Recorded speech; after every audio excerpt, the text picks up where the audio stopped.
Hello and very warm welcome. My name is Sebastian and we do today Amazon RDS, so relational databases. Let's go first and see what it is. So Amazon Relational Database Service, shortly RDS, is a web service that makes it easier to set up, operate and scale a relational database in the AWS cloud. It provides cost-efficient, resizable capacity for an industry-standard relational database and manages common database administration tasks. So usually when you want to set up something like a database, it could be when you have your own servers, your own storages and something like this. No, with RDS all is done automatically, and you can also put your underlying service even if you want to have a MySQL or Oracle database or PostgreSQL database. You can define this up front. It manages also to compute, so nothing to worry about this. So actually a great one to have your own database created and then work with your data inside of it. And we want to shortly show how you can update this. It's also nearly child's play again. So we go back to console home. We type in here RDS, and there we see already Aurora and RDS, both managed services for databases. Let's load this. And there you can see here, create a database.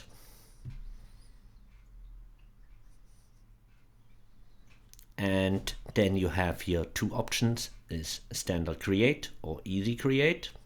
When you do the easy create, actually you just say which engine type you want. So for instance, MySQL or PostgreSQL. Then in the easy create, it will already set up for you the environment or the instances in this case. So you can also use your free tier, the database and identifier, so what is the name of the database.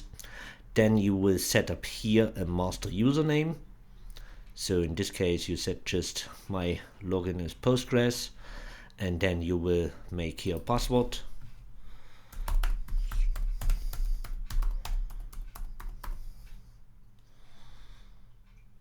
Hopefully and you confirm it. Just give me again.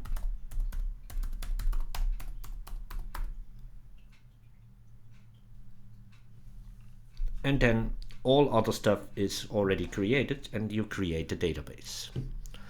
And when you go to standard create, no, we will not save this one. Again, first you set up your engine type. For instance, this time MySQL.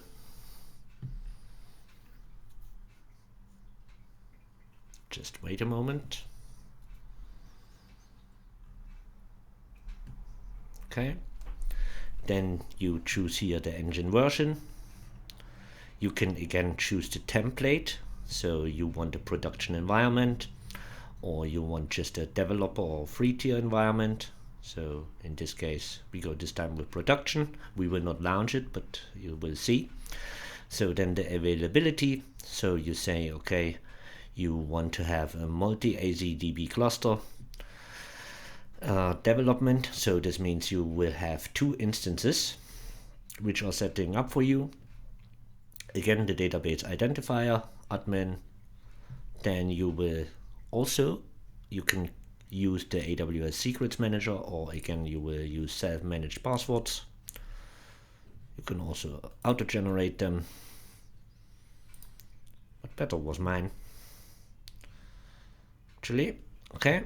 And then instance configuration, you can also, here you already see which instance they will set up for you. So for instance, here's an M7 large, which is a lot of compute power. The storage type, so an SSD is provisioned with 400 gigs.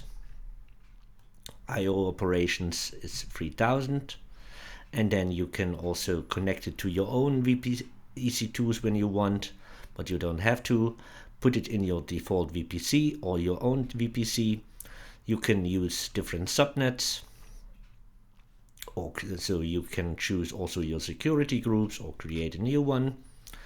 And then when you are scrolling more down, authentication, you can use also IAM roles for this.